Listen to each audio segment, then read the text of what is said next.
श्रेष्ठ कर्म का तो सात्विक अर्थात सुख, ज्ञान और वैराग्य आदि निर्मल फल कहा है। अगर आपने कर्म किया है कौन सा? श्रेष्ठ कर्म। कौन सा कर्म किया है? श्रेष्ठ कर्म। तो क्या मिलेगा? सात्विक तुमको फल मिलेगा। सात्विक फल मिलना मतलब कौन सा? सुख मिलेगा, ज्ञान मिलेगा, वैराग्य मिलेगा, आदि आदि मतलब उसमें बहुत कुछ आएगा, निर्मल फल कहा जाता है। तो श्रेष्ठ कर्म करना मतलब क्या? कठोपनिषद में बोला है श्रेय और प्रेय ऐसे दो कर्म होते हैं। श्रेय मतलब जो श्रेष्ठ है, इसलिए वहां बोला है श्रेष्ठ कर्म करने वाला। एंड प्रेय मतलब जो मुझे प्रिय लगता है। एक है शास्त्र के अनुसार जो बोला है, that is what is ideal कर्तव्य, वो श्रेय यानी श्रेष्ठ। एंड प्रेय मतलब मुझे जो प्रिय लगता है वो। तो रजस तमस वाले लोग प्रिय वाले करते हैं, तो प्रेय। एंड सात्विक वाला क्या करेगा? श्रेय, श्रेष्ठ कर्म। कब मुझे इच्छा होती है श्रेष्ठ कर्म करने की बोला है? जब मेरा उद्देश्य ही नर से नारायण होगा, स्वर्ग के मार्ग से होता हो, स्व की ओर गमन करते करते करते मुक्ति, ये इच्छा होगी तो ही मैं श्रेष्ठ कर्म कर सकता हूं, कठोपनिषद बोलता है।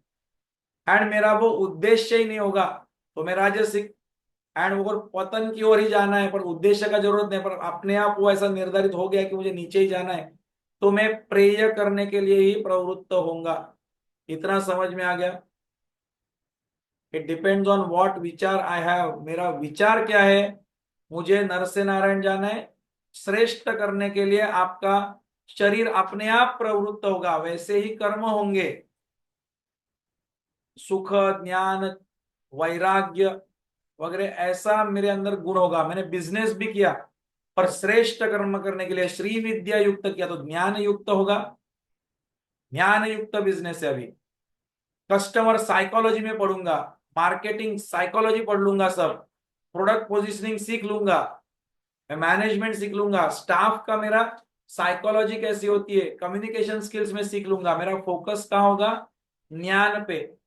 प्रोडक्ट मेरा सबसे बेस्ट होना चाहिए, कंपटीशन में कैसा रहते हैं, कैसा जीना होता है, व्यवहार ज्ञान, ज्ञान ज्ञान ज्ञान में बहुत लूंगा।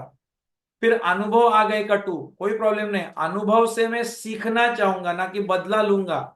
50 कोर्ट केस नहीं लगाते रहूंगा, मेरे टर्म्स एंड कंडीशंस अच्छे करूंगा, लॉयर के साथ दोस्ती करूंगा, उससे लॉ सीख लूंगा। थोड़ा थोड़ा समझ में आ रहा है? थोड़ा ज्ञान बढ़ रहा है, सत्व गुण बढ़ रहा है। सत्व गुण, क्योंकि गणपति फॉल्स अंडर सत्व। तो ज्ञान, सुख, तो फोकस उसको ये ज्ञान लेकर अभी कर्म एक एक लेवल वृद्धिंगत हो रहा है, ऊपर ऊपर जा रहा है, वृद्धि हो रहा है, इसका सुख उसको मिल रहा है। ज्ञान सुख इतना करके वो अहंकार में नहीं अटकता, वो रजोगुण में। ज्ञान सुख वैराग्य, तो he goes on that higher path. अभी थोड़ा थोड़ा धर्म के पाथ पे लोगों को भी देना है, सब कुछ मेरा नहीं होता है वगैरह, ऐसा प्रवृत्ति उसका धीरे धीरे होगा, और उसके अंदर चैतन्य भाव भी आ जाएगा, मतलब और एनर्जाइज्ड होगा इससे। और कर्म कर्म कर्म करना ऐसा वाला एक्साइटेड नहीं होगा, एंथुजियाज्म होगा, लाइफ फोर्स एनर्जी आएगा उसके अंदर। समझ में आ गया? तो जीवन का ध्येय की तरह और अच्छा और ऊपर जाने का ये मुक्ति का मार्ग बना लेगा। वर्क इज वर्शिप के और कर्म योग की ओर जाएगा ये, ऐसा करता सात्विक भाव से। लाखों लोगों में आमूलाग्र परिवर्तन लाने वाले इस अमूल्य ज्ञान को सुनने के लिए अंतरयोग के YouTube चैनल को जरूर सब्सक्राइब करें और बेल आइकन दबाएं। जीवन परिवर्तन करने वाले ज्ञान सत्र और शक्तिशाली साधनाओं का लाभ लेने के लिए अंतरयोग के लर्निंग पोर्टल को अवश्य भेंट दें। चलिए हम सब ज्ञान के महासागर, क्रांतिकारी महानायक आचार्य उपेंद्र जी के साथ मिलकर अपने भारतवर्ष को एक स्वस्थ, समृद्ध और आध्यात्मिक राष्ट्र बनाते हैं। जय हिंद।